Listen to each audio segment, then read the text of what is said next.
صبح شام کریں گے میرے پیارے صحابہ۔ اور پھر جب کوئی رستہ نہیں تھا، پھر اہل تشیع مصنفین نے کیا کیا؟ اہل بیت اطہار کی توہین کر ڈالی، اور بالخصوص حضرت علی و فاطمہ کی ایسی نازیبا الفاظ میں گستاخی اور توہین کی ہے کہ عام مسلمان اس کا تصور بھی نہیں کر سکتا۔ آپ انصاف کے ساتھ ایک فیصلہ فرمائیں کہ آج کے اس گئے گزرے دور کے اندر کسی چرسی، کسی بھنگی، کسی موالی کو اگر یہ بات کہی جائے کہ آپ کی بیٹی کو آپ کے گھر سے فلاں شخص بھگا کر لے گیا اور اس نے زبردستی اس سے نکاح بھی کر لیا، تو کیا آج کا گئے گزرا مسلمان، کیا گئے گزرا انسان بھی اس بات کو سن کر آرام سے، چین سے اور سکون سے بیٹھ جائے گا؟ کبھی بھی نہیں بیٹھے گا، وہ سیخ پا ہو جائے گا۔ جہاں تک اس کا بس چلے گا وہ کارروائی کرے گا، حتیٰ کہ گولی چلانے تک اس کا بس چلا تو وہ بھی چلا دے گا، اپنی عزت پہ یوں حملہ نہیں ہونے دے گا۔ اور پھر کیسے ہو سکتا ہے یار، حضور کا گھرانہ ہو اور حضور کی بیٹی ہو، اور حضور کی بیٹی سیدہ فاطمہ کی بیٹی ہو، ام کلثوم کو حضرت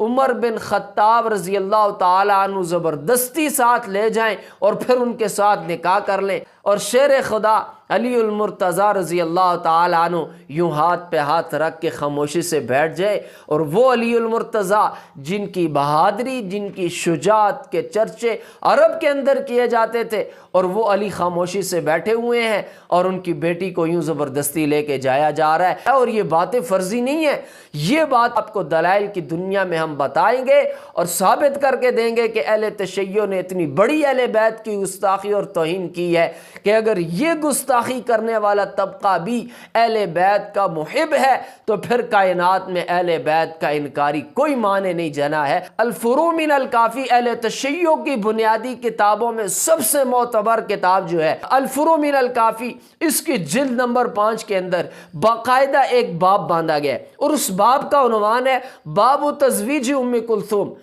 یہ ام کلثوم کے نکاح یا شادی کے بارے میں یہ باب باندھا گیا ہے، اور اس باب کے اندر یہ روایت موجود ہے۔ امام جعفر صادق رحمہ اللہ سے یہ سوال کیا گیا اسی نکاح کے بارے میں، ام کلثوم بنت فاطمہ کے نکاح کے بارے میں سوال کیا گیا، اور امام جعفر صادق نے کیا جواب دیا؟ اِنَّا ذَلِكَ فَرَجٌ، یہ ایک ایسی شرمگاہ ہے، غصبناہ، العیاذ باللہ، یہ ہم سے غصب کی گئی ہے، یہ ہم سے چھینی گئی ہے، یہ بھگا کے لی گئی ہے۔ آپ دیکھیں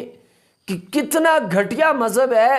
کہ جب کوئی رستہ نہیں نکلا، نہ اقرار کر سکا اور نہ انکار کر سکا، جب کوئی رستہ نہیں ملا تو اہل بیت کی توہین کر دی، اور وہ بھی اتنے گھٹیا الفاظ میں کہ یہ ایک ایسی شرمگاہ ہے جس کو ہم سے چھینا گیا ہے اور غصب کر لیا گیا ہے، زبردستی بھگا کے لے گیا ہے کوئی۔ آپ اندازہ لگائیں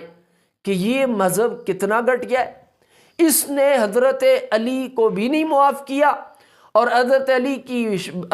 علی کی بیوی خاتون جنت سیدہ فاطمہ الزہرا کو بھی نہیں معاف کیا، اور ان کی پیاری بیٹی ام کلثوم کو بھی معاف نہیں کیا، ان پہ بھی الزام اور تہمت لگا دیا کہ نعوذ باللہ ان کے ساتھ زبردستی یوں بھگا کے ان کو گھر سے لے گئے، اور ان کے ساتھ نکاح حضرت عمر نے نعوذ باللہ کر لیا۔ یہ کتنی بڑی اہل بیت کی توہین اور گستاخی کر دی۔ جب اپنے مذہب کو بچانا تھا تو اپنے مذہب کو بچانے کے لیے اہل بیت اطہار کی گستاخی کر ڈالی، توہین کر ڈالی۔ اس لیے مسلمانوں سے درخواست ہے کہ آپ جو نرم گوشہ تشیع کے بارے میں رکھ رہے ہیں یہ بہت بڑی غلطی کر رہے ہیں، یہ نرم گوشہ رکھنا چھوڑ دیں اور اہل تشیع کے کسی بھی پروپیگنڈے کا شکار نہ ہو۔ جب اپنے مذہب کو بچانے کی باری آئے تو یہ ایک ایسا دنیا کا مذہب ہے، پھر یہ اپنے مذہب کو بچانے کی خاطر نہیں دیکھتا ہے کہ یہاں اصحاب پیغمبر کی توہین گستاخی ہو رہی ہے یا اہل بیت اطہار کی گستاخی یا توہین ہو رہی ہے۔ وہ مذہب کو ضرور بچائے گا،